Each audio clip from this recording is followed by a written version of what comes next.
आले? त्या बुवाच्या नादाला लागून पार बिघडून गेले तुम्ही. रस्त्यावर भीक मागायची वेळ आली नाही म्हणजे मिळवल. गोड गोड बोलून तोंड मोठं करून गुरुकुल सुरू केलं, शिकवणी घ्यायला लागला. पण हाती ना पैसा ना काय. त्या बुवानं सांगितलं कुणाकडून मागायचे नाही आणि हे ज्ञान मागायला बघत नाही.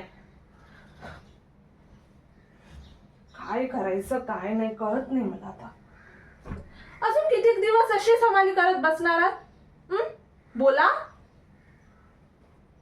आता काय तोंड शिवलं तुमचं?